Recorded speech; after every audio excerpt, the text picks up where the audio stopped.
Salut à tous et à toutes, on se retrouve pour une nouvelle vidéo et un nouvel épisode en mode Pro Cyclist, le 10e épisode. Et du coup dans cet épisode on va aller poursuivre la deuxième saison, c'est-à-dire qu'on va commencer directement à se chauffer avec le Settimana Ciclista Internazionale avec 6 étapes dont pas mal vallonnées. On verra si on est capable de faire un bon général. Et après on aura l'Industria je sais pas quoi, en tout cas une course hors catégorie, non une course pro mais voilà hors catégorie, ça va être compliqué. Puis ensuite on ira faire une course de jeunes avec le Trofeo Piva et on terminera la vidéo avec le circuit des Ardennes où on espère être performant. Et du coup on va commencer directement avec la première étape de ces Settimana Ciclista Internazionale, une étape toute plate de 94 km. On est en forme pour cette course, va falloir essayer d'en profiter et va falloir essayer de faire le meilleur général possible. Mais on va se retrouver directement au départ de la première étape pour voir ce que le directeur sportif veut de nous. On est au départ de cette première étape du Settimini et du coup on a un rôle de leader outsider. On commence directement avec un petit +2 sur cette première étape et on va se retrouver dans le final parce qu'il risque de pas se passer grand chose. C'est le final de cette première étape qui nous attend. On va voir de quoi on est capable sur cette première étape. Bon, sur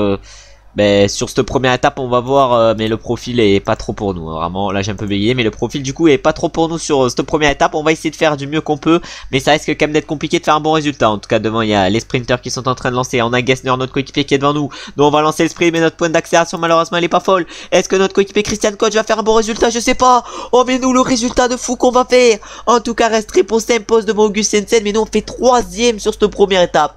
Résultat totalement inattendu. On a Tagliani qui fait qui fait 4ème et Kreider 5ème mais 3ème sur cette première étape. C'est insane, mais vraiment on commence idéalement cette Settimana Ciclista. On arrive au départ avec notre coureur sur ce chrono et on a une note un peu positive, pas exceptionnelle mais un peu positive, et on a pour objectif du coup sur cette étape de gagner. Clairement on va pas se mentir, l'objectif du directeur sportif c'est de remporter l'étape et on va voir déjà si au premier inter on est bien parti sur ce chrono. On arrive au premier inter, combien allons-nous être? On va voir ça et on est actuellement 4ème à 3 secondes. Bon pour l'instant la première partie de chrono a été assez compliquée mais c'est normal, on n'est pas parti trop vite et maintenant on va voir si la deuxième partie est un peu mieux. On arrive déjà dans le dernier kilomètre sur ce chrono, on va voir ce qu'on est capable de faire dans ces derniers mètres sur ce prologue. On donne tout ce qu'on a, on donne tout ce qu'on a et on signe le premier temps avec 1 seconde d'avance sur Jan Christen. Est-ce qu'on va remporter ce chrono? En tout cas Jensen il est loin, reste Repo également et Artil également. On remporte du coup ce chrono pour 1 seconde, même 2 secondes par rapport à Jan Christen. Et du coup au classement général on est actuellement en tête avec 10 secondes d'avance sur Jan Christen. Bon on fait un bon début de Settimana Ciclista Internazionale et maintenant on va partir directement pour la 3ème étape de cette course. Une 3ème étape qui va donc être une étape de vallon qui va arriver à un petit sommet. Après ça sera plutôt des étapes de moyenne montagne et une dernière étape de vallon.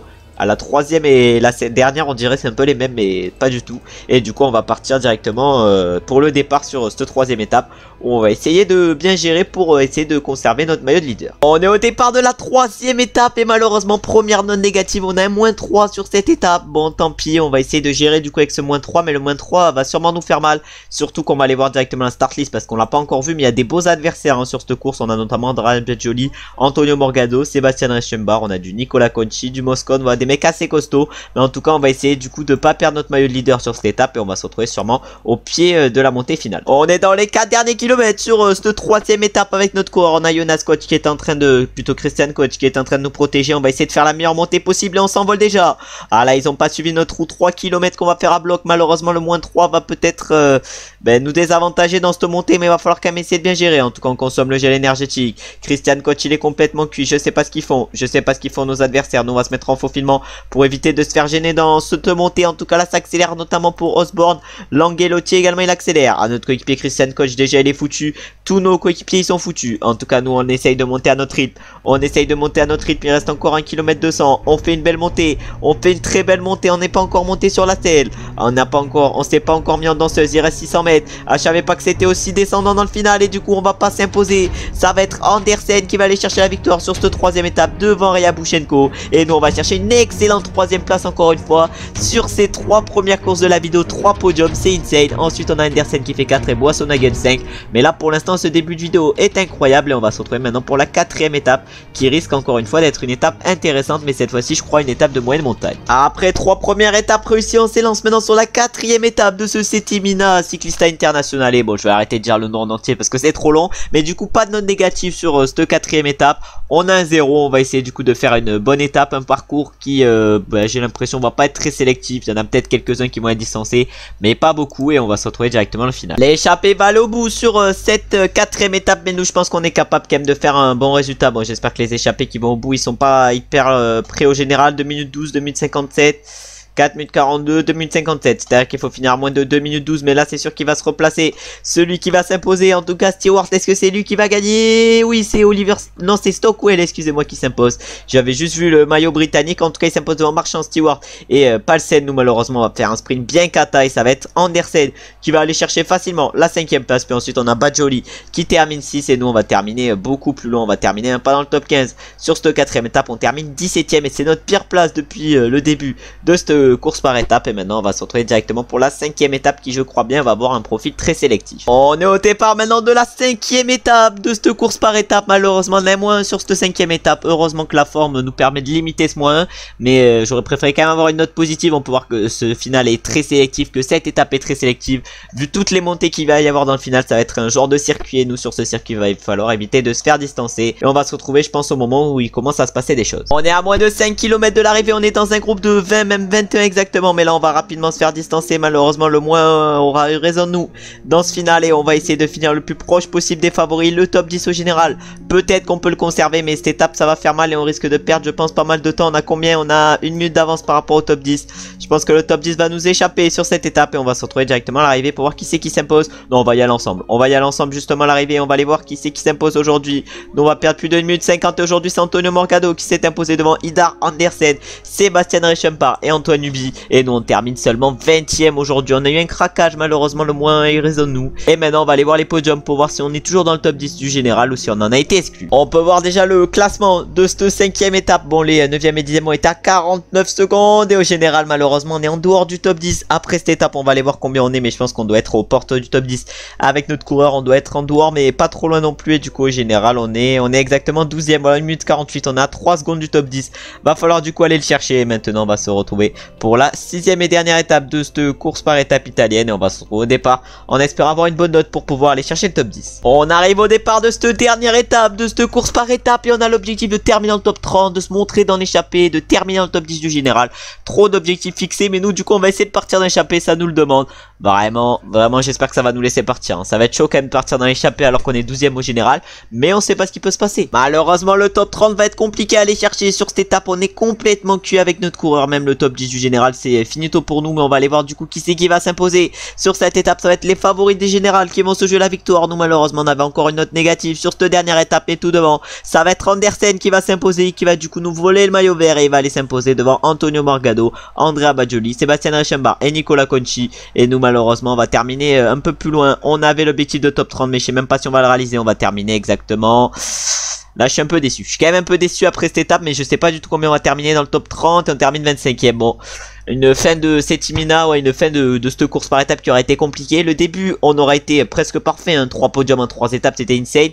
Mais après la deuxième partie plus compliquée. Et maintenant on va aller voir les podiums de cette course par étape où normalement on ne devrait pas terminer dans le top 10. Bon, déjà les podiums commencent avec le vainqueur de l'étape qui est donc Andersen. Au classement général on ne terminera pas dans le top 10 effectivement. Et c'est Morgado qui s'impose avec 2 secondes d'avance sur Idar Andersen et 51 secondes sur Reichenbach. Au classement du meilleur grimpeur c'est Aleno qui s'impose. Au classement par points c'est Andersen. Et au classement des jeunes c'est Morgado. Et nous on termine 5e de ce classement à 3 minutes 15. On était loin au général malheureusement. Va falloir encore progresser en montagne, en vallon et en punch. Non pas en punch mais voilà, en moyenne montagne. Et du coup on prend 26 points.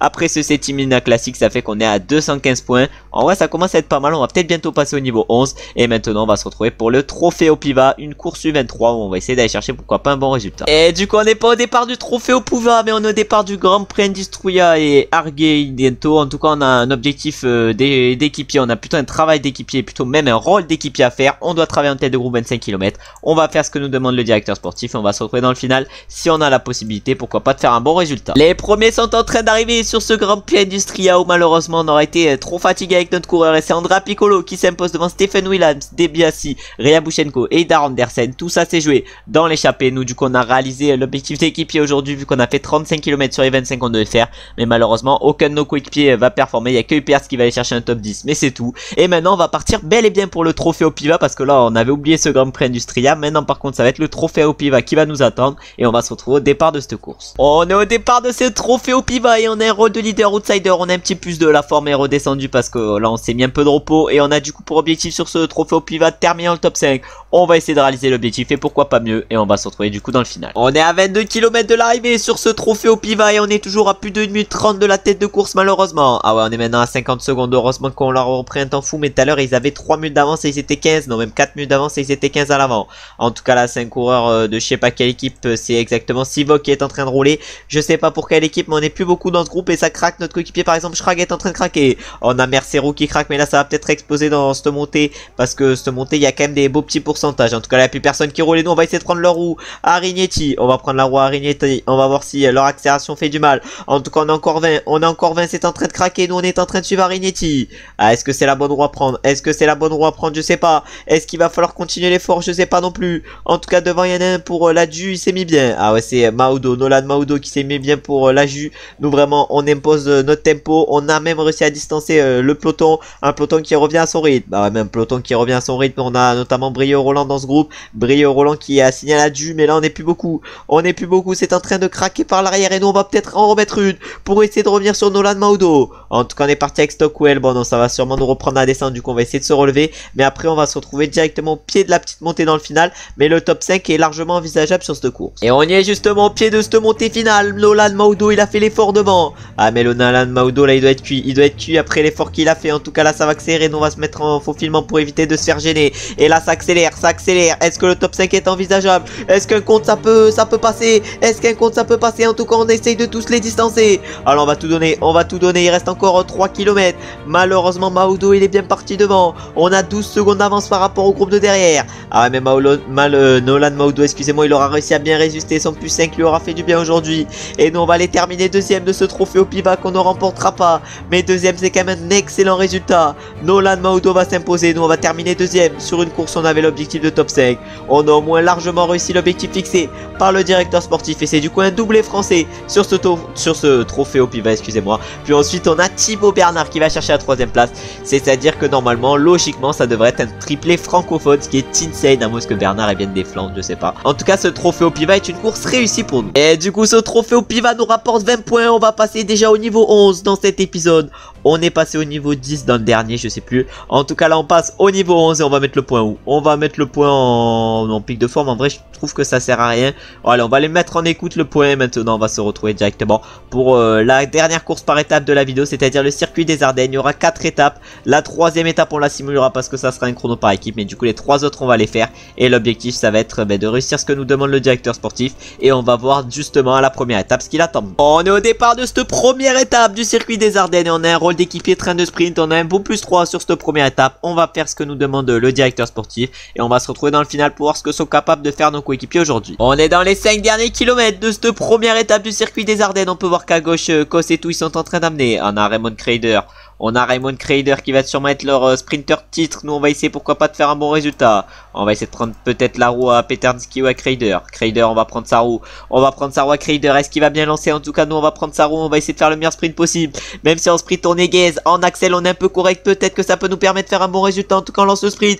Notre coéquipier Christian Koch semble costaud. Est-ce qu'il va aller faire un gros résultat? J'ai l'impression qu'il va aller faire le podium. Mais devant c'est Raymond Kreider qui va s'imposer sur cette première étape devant Arm. Et notre coéquipier Koch va chercher du coup le podium. Puis on a le Vasseur qui fait 4 et D'Amato 5. Et ensuite on termine 16 également sur cette première étape. Bon, un bon résultat, une 16ème place en vrai. Et surtout un bon résultat à notre coéquipier Koch qui termine 3ème. Alors que nous on a largement fait le travail d'équipier en faisant 41 km sur les 25. C'est-à-dire que cette première étape va déjà nous rapporter quelques points. On est au départ de cette deuxième étape du circuit des Ardennes. Cette fois-ci on n'a pas un rôle d'équipier mais on a un rôle d'électron libre. On va essayer de profiter de ce rôle pour aller faire un bon résultat. Et on va se retrouver directement dans le final de cette deuxième étape où on va essayer pourquoi pas de bien performer. Il y aura une belle adversité face à nous mais je suis sûr qu'on est capable de faire un bon résultat. On est dans les 5 derniers kilomètres sur cette deuxième étape de ce circuit des Ardennes. On va voir de quoi on est capable. J'ai dit que j'étais en capacité de bien performer. Ben là va falloir le montrer parce que on n'aura pas d'autre moment pour le montrer. En tout cas on voit que là Deporter accélère dès le pied.